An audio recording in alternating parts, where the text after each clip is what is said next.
আমি নারীরা হাত তুললে তাদের আমি অগ্রাধিকার বলতে দিব। স্যার তবে একটু সময় লাগবে, 2 মিনিটে তো শেষ আরে হবে। না রে 2 মিনিটে হয়ে যাবে। না স্যার, এতদিনের যন্ত্রণা যদি 2 মিনিটে শেষ করা যেত তাহলে তো কোনো কথাই না। সময় চলে যাচ্ছে। যাই হোক, আমি হচ্ছি খায়রুন আক্তার, আমি হচ্ছি একজন চা শ্রমিক। আমি প্রথমেই বলবো যে কাউকে পেছনে ফেলে নয়, এটা বলা হয়েছে। তবে চা বাগানের মানুষ কি অন্য গ্রহ থেকে এসেছে যে তাদেরকে পেছনে ফেলে রাখা হয়েছে? আপনারা হয়তোবা জানেন না, আমরা চা বাগানের মানুষরা বর্তমানে 170 টাকা মজুরিতে কাজ করছি। আমার মনে হয় না বাংলাদেশে আর কোথাও এত কম মজুরি আছে। 170 টাকা মজুরিতে এই কয়েকদিন আগে হয়েছে, তার আগে আমাদের মজুরি ছিল 120 টাকা। আমরা দীর্ঘদিন আন্দোলন করার পর মাননীয় প্রধানমন্ত্রী আমাদেরকে 170 টাকা মজুরির ঘোষণা দিয়েছে।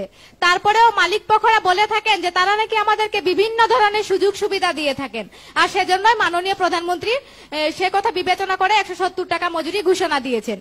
যাই হোক, তারপর দ্বিতীয় আমাদের হচ্ছে যে আপনারা জানেন যে চা বাগানের মানুষ প্রায় 170 বছর ধরে বসবাস করছে। পাহাড় কেটে জঙ্গল কেটে সেটাকে বসবাসের যোগ্য করেছে, কিন্তু আপনারা সেটা জানেন না যে আমরা যে জায়গাতে বসবাস করি আজ পর্যন্ত সেই জায়গাতে আমাদের নিজের কোনো ভূমির অধিকার নেই। আমরা নিজ ভূমিতে পরবাসী। যারা রোহিঙ্গারা ছিল উনাদেরকে ভূমির অধিকার দেওয়া হয়েছে, তাহলে আমরা 170 বছর ধরে বসবাস করে কেন আমাদেরকে ভূমির অধিকার দেওয়া হলো না?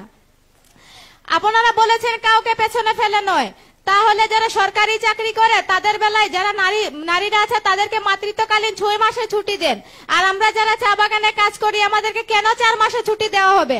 এটা কি পেছনে ফেলা নয়? এখন একটু চিকিৎসার কথা বলি। আপনারা বলেন যে সব ধরনের সুযোগ সুবিধা আছে। আমরা যারা চা বাগানে কাজ করি আমাদেরকে শুধুমাত্র প্যারাসিটামল দেওয়া হয়। এমনও কোনো চা বাগান আছে ডাক্তার আছে, নার্স আছে। ডাক্তার নার্স থাকলে কি তাদের চেহারা দেখলে আমাদের অসুখ ভালো হয়ে যাবে যদি সেখানে মেডিসিন না থাকে?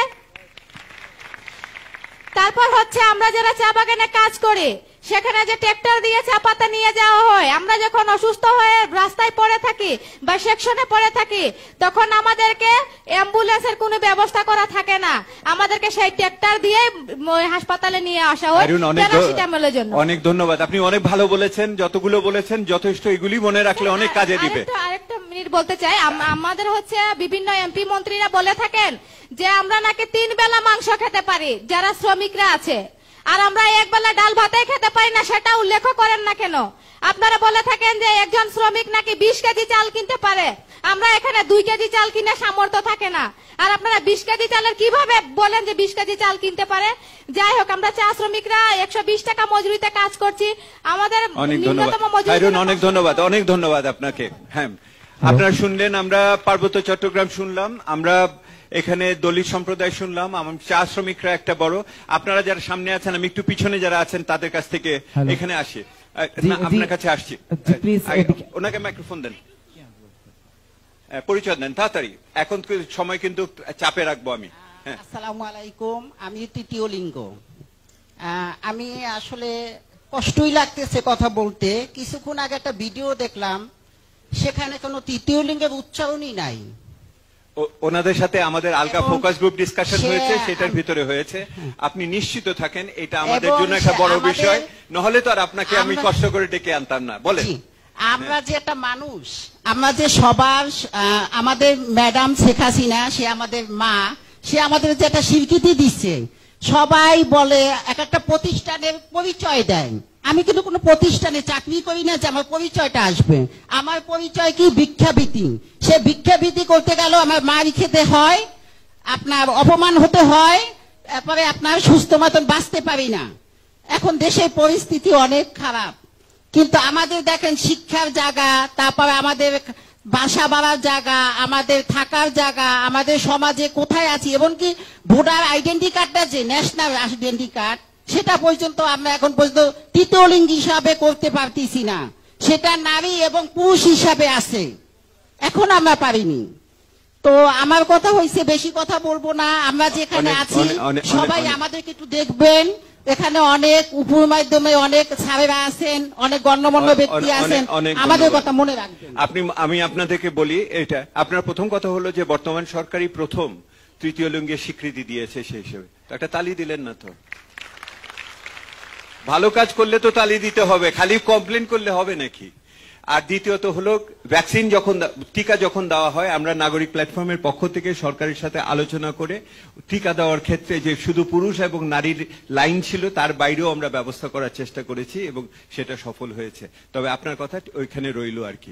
এটা আমি যাব ওই পাশে যাব, এই পেটে ওনাকে দেন। ওনার হাত নেই দুটো, সেহেতু ওনার অন্য কাউকে মাইক্রোফোন ধরতে হচ্ছে। আপনার ক্যামেরা আনেন ওনার কাছে, ক্যামেরা আনেন। ধন্যবাদ স্যার।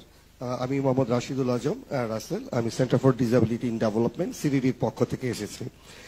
আমি আসলে জনশুনানিতে আজকের যারা উদ্যোক্তা ওনাদের কাছে আমার প্রশ্ন, আমরা যখন এই ধরনের প্রোগ্রামগুলোতে আসি তখন আমাদের খুব ভালো লাগে যে আসলে অনেক সমস্যার সমাধান হচ্ছে, কিন্তু যখন ওরা সমস্যাগুলো দেখায় তখন মনে হয় যে আমরা কি তাহলে কি পিছিয়ে যাচ্ছি, তাহলে কি আমাদের যে পরিবর্তনের কথা আমরা বলি। আমি আপনাকে জিজ্ঞেস করি সোজাসুজি, আপনি দেখেন মন্ত্রী মহোদয়রা আছেন, এমপি মহোদয়রা আছেন, আপনার নাগরিক নেতৃবৃন্দ আছেন, আপনি গত 10-12 বছরে আপনার যে শারীরিক প্রতিবন্ধী যারা আছেন তাদের ক্ষেত্রে সরকারি সমর্থন সেবা এগুলি বাড়ে নাই? স্যার অবশ্যই বেড়েছে, কিন্তু পরিবর্তনের যে জায়গাটা আমরা যদি সমষ্টিগত ভাবে দেখি, কারণ এখন মানুষ বলে আগে মানুষ যখন ঘুষ খেত লুকিয়ে খেত, এখন কিন্তু আওয়াজ দিয়েই বলে যে এটা আমার প্রাপ্য অধিকার। কি ঘুষ এখন অধিকারে পরিণত হয়েছে? অধিকারে পরিণত হয়ে গেছে, এটা এখন আমরা জনসমক্ষে শুনতে পাই। যাই হোক, আমি আসলে আমার মূল জায়গায় যাচ্ছি। আন্তর্জাতিক প্রতিবন্ধী দিবস উপলক্ষে আমার সকল প্রতিবন্ধী মানুষদের পক্ষ থেকে শুভেচ্ছা জানাচ্ছি, ভালোবাসা জানাচ্ছি। আমি ইউনিয়ন পরিষদ নিয়ে আমরা অনেক কাজ করি, কিন্তু ইউনিয়ন পরিষদের যে পরিকল্পনা করা হয় বাজেট